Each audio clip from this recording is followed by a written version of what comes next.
Cortisol, why the stress hormone is public enemy no. 5 simple ways to lower your cortisol levels without drugs. The stress hormone, cortisol, is public health enemy number 1. Scientists have known for years that elevated cortisol levels interfere with learning and memory, lower immune function and bone density, increase weight gain, blood pressure, cholesterol, and heart disease. The list goes on. Chronic stress and elevated cortisol levels also increase one's risk for depression, mental illness, and lower life expectancy. This week, 2 separate studies were published in Science linking elevated cortisol levels as a potential trigger for mental illness and decreased resilience, especially in adolescence. Cortisol is released in response to fear or stress by the adrenal glands as part of the fight or flight mechanism. The fight or flight mechanism is part of the general adaptation syndrome defined in 1936 by biochemist Selye of McGill University. He published his revolutionary findings in a simple 74-line article in Nature, in which he defined 2 types of stress: eustress, good stress, and distress, bad stress. Both eustress and distress release cortisol as part of the general adaptation syndrome. Once the alarm to release cortisol has sounded, your body becomes mobilized and ready for action, but there has to be a physical release of fight or flight. Otherwise, cortisol levels build up in the blood, which wreaks havoc on your mind and body. Eustress creates a seize-the-day, heightened state of arousal, which is invigorating and often linked with a tangible goal. Cortisol levels return to normal upon completion of the task. Distress, or free-floating anxiety, doesn't provide an outlet for the cortisol and causes the fight or flight mechanism to backfire. Ironically, our own biology, which was designed to ensure our survival as hunters and gatherers, is sabotaging our bodies and minds in a sedentary digital age. What can we do to defuse this time bomb? Luckily, you can make 5 simple lifestyle choices that will reduce stress and anxiety and lower your cortisol levels. 1. Regular physical activity. Kickboxing, sparring, or a punching bag are terrific ways to recreate the fight response by letting out aggression without hurting anyone, thus reducing cortisol. Aerobic activities, like walking, jogging, swimming, biking, or riding the elliptical, are great ways to recreate the fight outlet and burn up cortisol.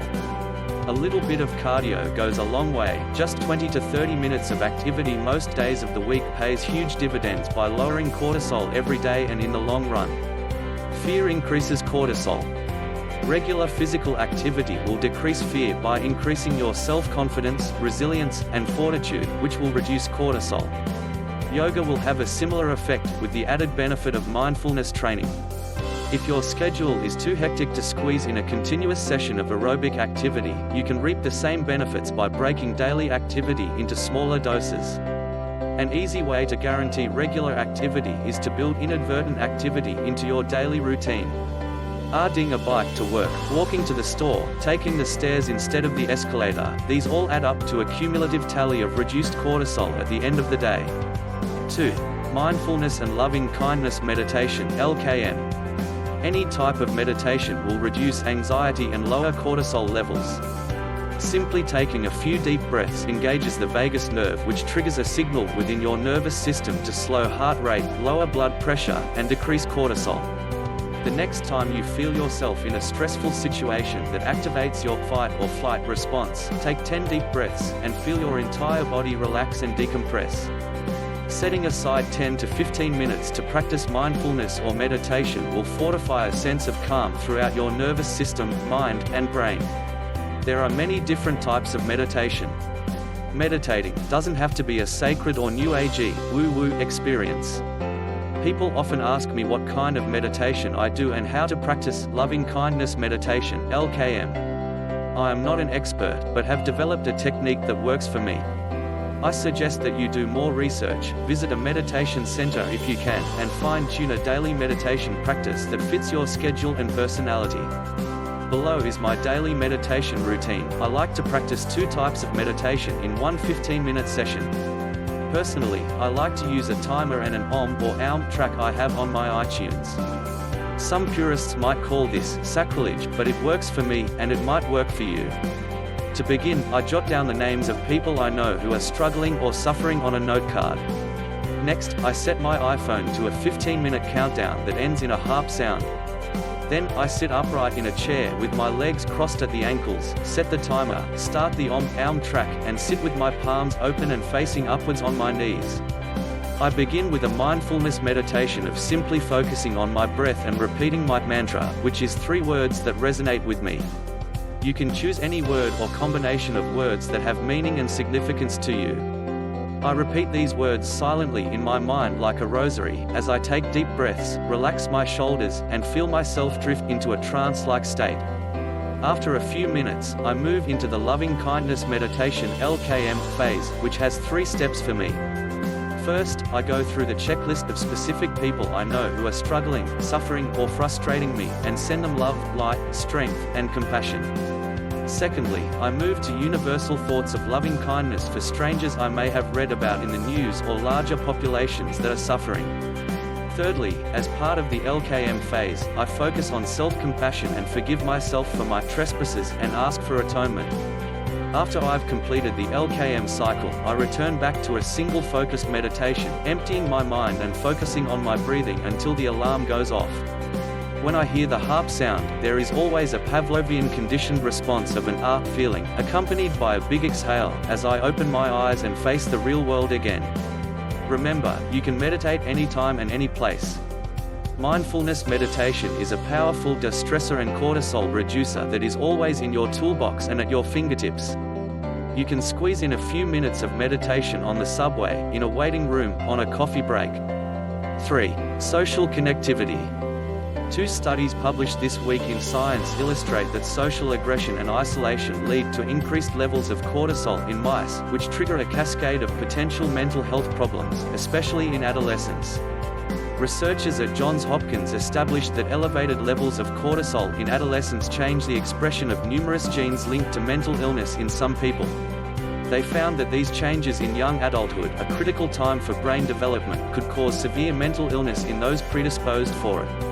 These findings, reported in the January 2013 issue of Science, could have wide-reaching implications in both the prevention and treatment of schizophrenia, severe depression, and other mental illnesses. Akira Sawa, a professor of psychiatry at the Johns Hopkins University School of Medicine, and his team set out to simulate the social isolation associated with the difficult years of adolescence in human teens.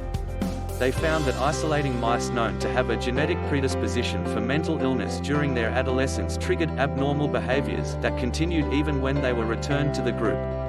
They found that the effects of adolescent isolation lasted into the equivalent of mouse adulthood.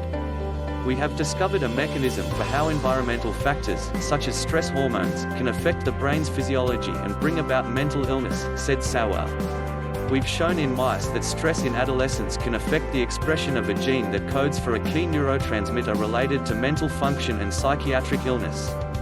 While many genes are believed to be involved in the development of mental illness, my gut feeling is environmental factors are critically important to the process. To shed light on how and why some mice got better, Sawa and his team studied the link between cortisol and the release of dopamine. Sawa says the new study suggests that we need to think about better preventative care for teenagers who have mental illness in their families, including efforts to protect them from social stressor, such as neglect. Meanwhile, by understanding the cascade of events that occurs when cortisol levels are elevated, researchers may be able to develop new compounds to target tough-to-treat psychiatric disorders with fewer side effects.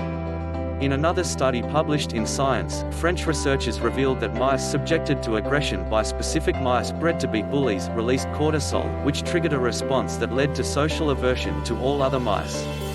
The exact cascade of neurobiological changes was complex, but also involved dopamine. The researchers found that if they blocked the cortisol receptors, the bullied mice became more resilient and no longer avoided their fellow creatures. Close-knit human bonds, whether it be family, friendship, or a romantic partner, are vital for your physical and mental health at any age. Recent studies have shown that the vagus nerve also responds to human connectivity and physical touch to relax your parasympathetic nervous system. The tend and befriend response is the exact opposite to fight or flight. The tend and befriend response increases oxytocin and reduces cortisol. Make an effort to spend real face-to-face time with loved ones whenever you can, but phone calls and even Facebook contact can reduce cortisol if they foster a feeling of genuine connectivity. 4. Laughter and levity. Having fun and laughing reduces cortisol levels. American psychiatrist William Fry has found links to laughter and lowered levels of stress hormones. Many studies have shown the benefits of having a sense of humor, laughter, and levity. Try to find ways in your daily life to laugh and joke as much as possible, and you'll lower cortisol levels. 5. Music. Listening to music that you love, and that fits the mood you're in, has been shown to lower cortisol levels. I recently wrote here about the wide range of benefits that come from listening to music. We all know the power of music to improve mood and reduce stress. Add reducing your cortisol levels as another reason to keep the music playing as a soundtrack of health and happiness in your life.